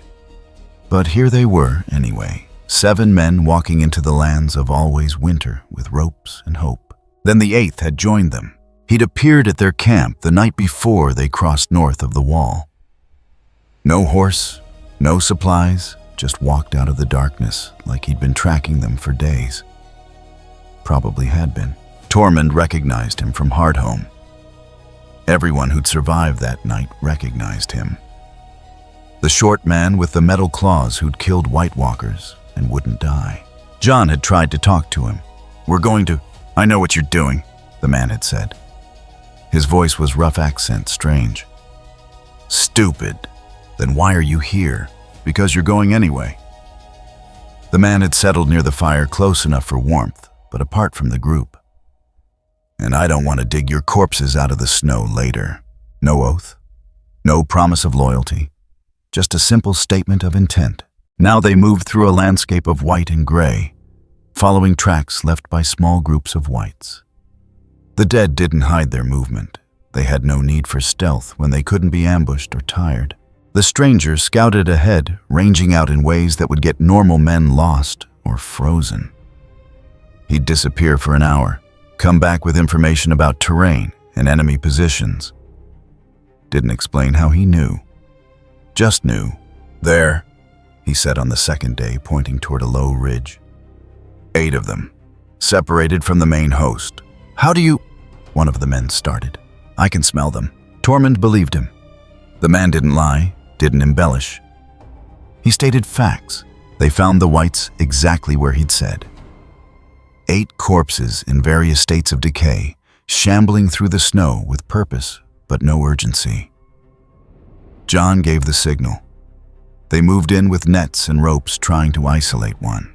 It went wrong quickly. The whites turned on them with coordination that spoke of intelligence beyond simple reanimation. They fought without fear, without pain, with strength that exceeded their rotted frames. 2 men went down in the first-minute wounds that would need cauterizing if they survived long enough to get warm. The stranger didn't use nets. He tore through whites like they were kindling those metal claws, severing heads and limbs with surgical precision. Within 30 seconds, 7 corpses lay permanently still. The 8th was tangled in netting thrashing, but contained. Mission accomplished. Then they heard the screaming, not human screaming. The sound was higher, colder, a signal cutting through the frozen air. The captured white had called for help, and something had answered. Run, the stranger said, not shouted, just stated. Then he was moving, dragging 2 of the wounded men with him. Tormund helped with the 3rd, while Jon and the others secured the captured white. They made it perhaps half a mile before the horde appeared. Hundreds of them, maybe thousands. A tide of frozen corpses flowing across the landscape like a flood. Behind them, mounted on a dead horse, rode a white walker. Taller than the corpses, eyes glowing blue emanating cold that made their breath freeze solid. Form up, Jon shouted. Back to back. They clustered together on a small rise, the only defensible position for miles. The dead surrounded them, a ring of bodies that grew thicker with each passing minute. No rush, no frenzy, just patient, inevitable constriction. We're not fighting our way through that, Tormund said, stating the obvious. The stranger stood at the edge of their formation, studying the horde. No, but we can thin it. He moved before anyone could argue. Charged directly into the mass of corpses, claws flashing. Tormund watched him cut a wedge through the dead saw whites, grab him from all sides. Saw him torn down under weight of numbers. The corpses flew apart. The stranger erupted from the pile, covered in black ichor, and worse things still cutting. He wasn't trying to kill them all, just creating chaos, forcing the horde to respond to him instead of tightening around the trapped men. It bought time, maybe an hour. But the dead kept coming, and even the stranger was slowing.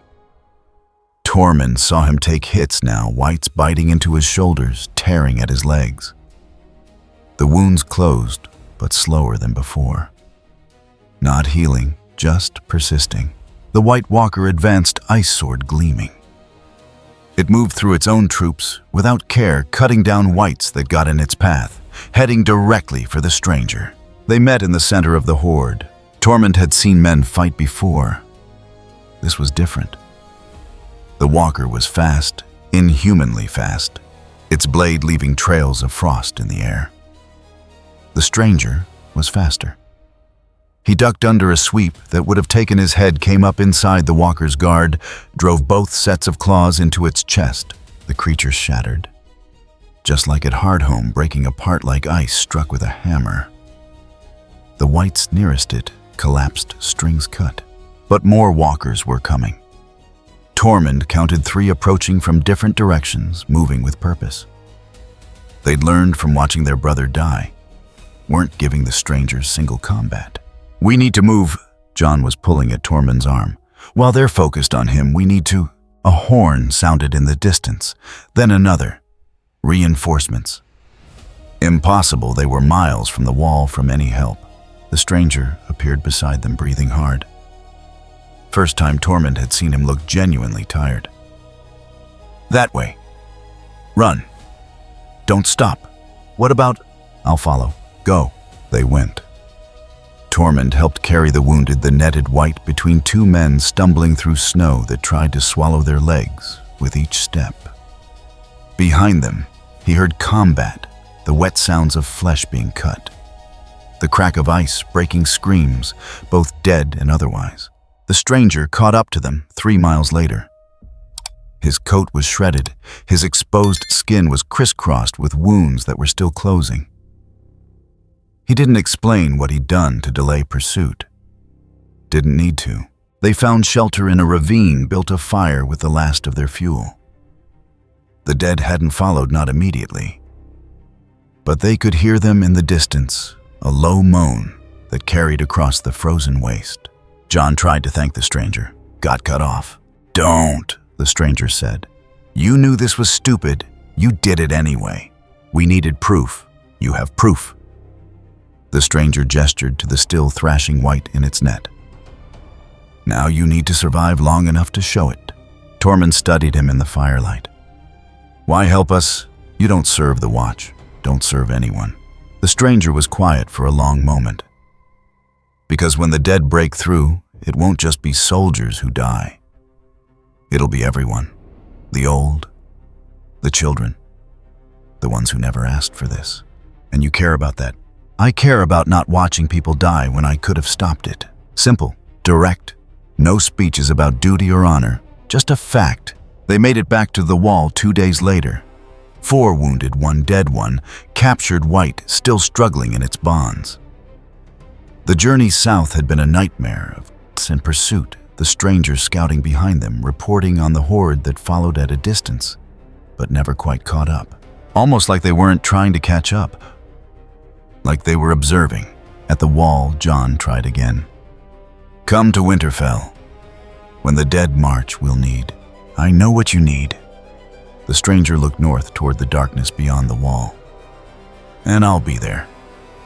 But I'm not your soldier." "What are you then?" The stranger's mouth might have quirked. Might have been a smile or just a shadow. Passing through, he left before anyone could argue. Tormund watched him disappear into the twilight, heading not south but east. Toward the coast. Toward whatever he did when he wasn't killing the dead. "He saved us," one of the men said. 3 times over. "And he's walking away," another added. "Doesn't want thanks, doesn't want payment." Tormund thought about Hardhome. About the way the stranger had fought there. Not for glory, not for revenge, just to create space for people to run. Thought about the last 2 days watching him stand between their small group and an army of corpses. "He's not walking away," Tormund said. "He's walking toward. Always toward whatever's trying to kill the weak." "That's insane." "Probably." Tormund spat into the snow.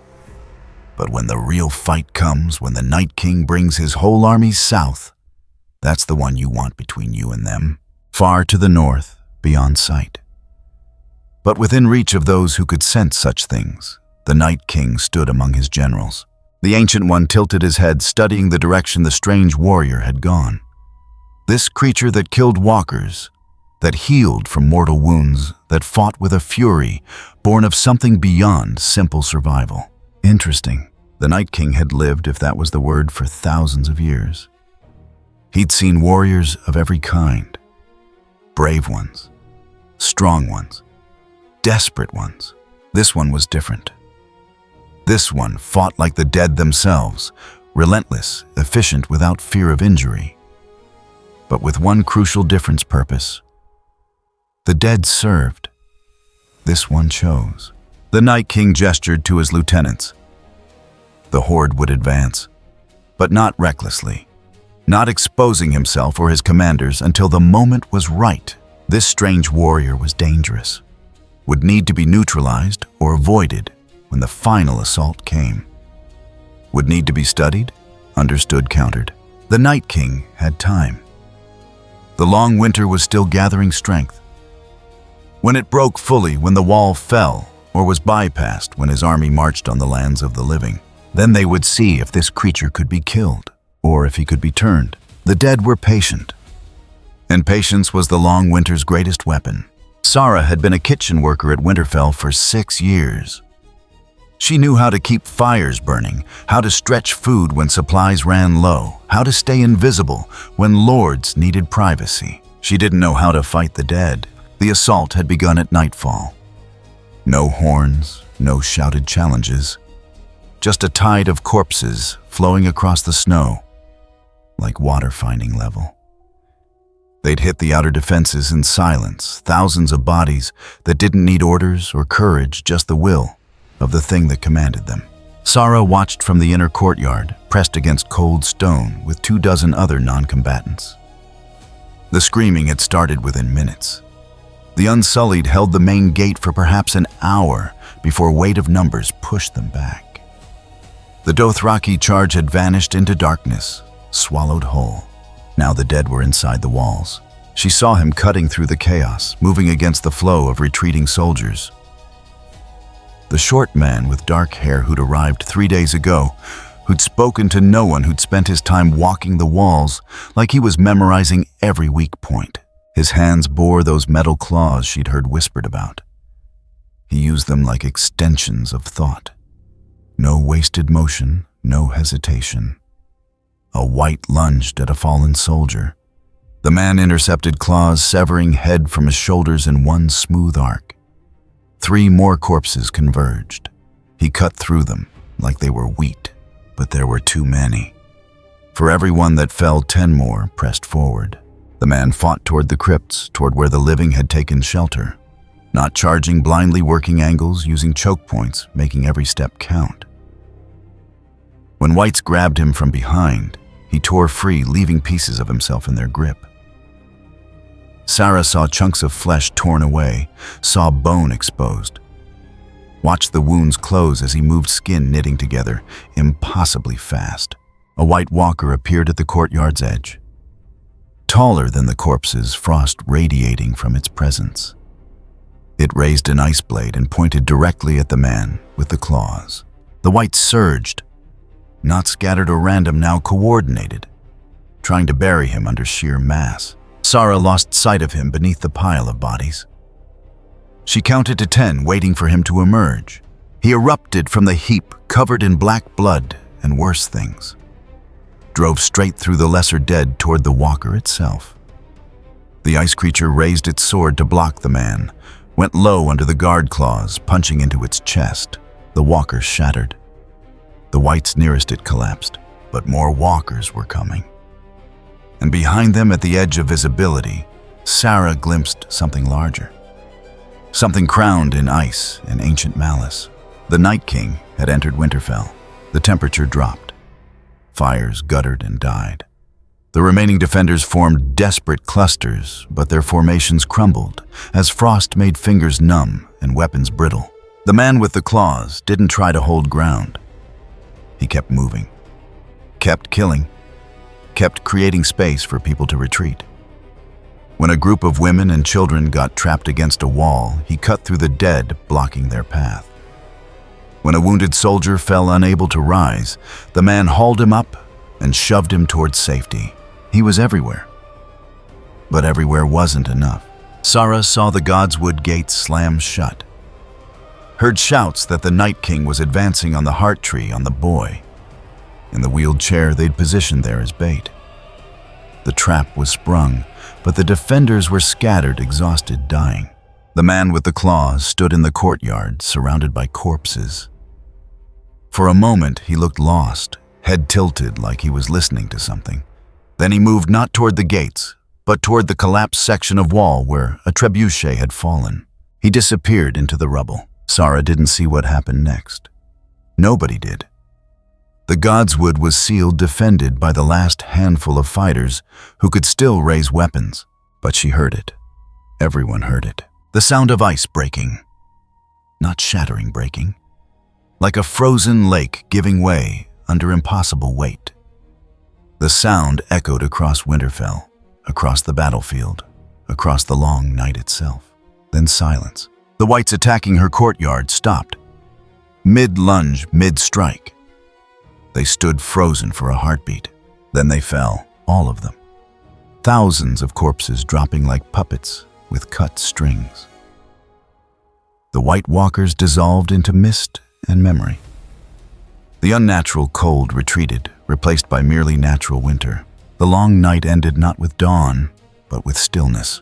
Sarah stepped over bodies, some that had been dead for hours, others that had walked minutes ago. Made her way toward the godswood. Others were doing the same, drawn by the need to understand, to see what had ended the nightmare. The gates hung broken. Inside, the heart tree stood untouched, its face carved in permanent witness. The boy in the chair was alive, frightened, but unharmed.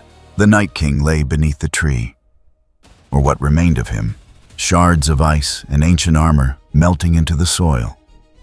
3 puncture wounds marked the chest plate where something had driven through with enough force to shatter whatever bound the creature together. The man with the claws stood 20 feet away, back against the godswood wall. His clothes were destroyed. His body was a map of wounds, some still closing. Blood his own pooled at his feet. Jon Snow approached Longclaw, still drawn. "You killed him. You ended it." The man didn't respond immediately, just breathed each breath visible in the cold air. "Someone had to," he finally said, voice rough, exhausted. "How did you—" "The gates were sealed. We couldn't—" "Climb the wall. Dropped in." Jon looked at the walls surrounding the godswood. 20 feet of smooth stone. "That's impossible." The man's mouth quirked. Might have been a smile. Add it to the list. Others were arriving now. Daenerys, soot-stained and shaken. Sansa emerging from the crypts. Soldiers who'd survived, looking for leadership, for meaning, for some explanation of why they were still breathing. They stared at the man. At the shattered remains of the Night King. At the battlefield beyond the godswood where thousands of corpses lay truly dead. "You saved us," Daenerys said. "Not a thank you, a statement, an assessment." "I killed the thing controlling them," the man replied. "That's all. That's everything. The dead were coming for all of Westeros. You stopped them. You—" She paused, choosing words carefully. "You've earned a place here. Whatever you want, name it." The man pushed off from the wall. His wounds had mostly closed now. He looked tired, not injured, just tired. "I want to leave." "You can't just—" "Watch me." He walked past them. Past the soldiers trying to organize themselves. Past the wounded being carried to the healings tents. Past the pyres they were already building for those who wouldn't rise again. Sarah followed at a distance. Watched him cross the courtyard where she'd hidden during the battle. Someone had found him a coat too large, but it covered the worst of the damage. He didn't look back. Jon caught up to him at the main gate. "Wait. At least let us— You're wounded, you need—" "I'm fine. The dead are gone because of you. Let people thank you. Let them know who—" "Don't make it mean something." The man stopped, turned. His eyes were dark and cold and utterly without triumph. "The dead are gone. The living are still here. Give it a week. You'll start killing each other again. You always do." "That's not—" "It is." The man looked past Jon toward the castle. Toward the lords and ladies already gathering to assess what remained of their armies, their alliances. "I've seen it before. You'll fight over who gets credit, who deserves reward, who betrayed whom during the battle. You'll turn survival into currency and corpses into leverage." Jon's face hardened. "Not everyone is— Enough people." The man started walking again. "Do better. Try harder. But I'm not staying to watch." Sarah watched him pass through the gates. Into the pre-dawn darkness that was finally genuinely empty of threat. He was gone before the sun rose. By the time dawn broke over Winterfell, the arguments had already begun. Who should lead the cleanup? How to divide resources for rebuilding? Whether this changed the balance of power in the coming wars. The name of the man who'd ended the long night never made it into the songs. Some who'd fought beside him tried to tell the story, but the details varied. A warrior with metal claws, a man who couldn't die. a stranger who'd killed the Night King and walked away without asking for reward. Most didn't believe it. Easier to credit the combined forces the Dragon Queens fire the assembled might of Westeros. Easier than admitting they'd been saved by something that didn't fit their understanding. Something that had looked at their world with all its politics and power and chosen to walk away. Sarah kept working in the kitchens, kept fires burning, kept her head down. But sometimes when the lords and ladies argued about glory, and she saw the corpses still being hauled from the battlefield, she remembered a man standing in the courtyard, surrounded by the dead, creating space for others to run, not because anyone asked, not because he'd be thanked, just because someone had to. And she wondered where he was now, what other fights he'd found, what other people needed him, even if they didn't know his name. Somewhere out there, winter was still winter. The dead were still dead. The living still killed each other over scraps and pride. But the long night was over, and the man who'd ended it was gone before anyone could make him stay. If you enjoyed this video, don't forget to leave a like and subscribe to the channel, and be sure to turn on notifications so you won't miss our future videos. Thank you for watching, and we will see you next time.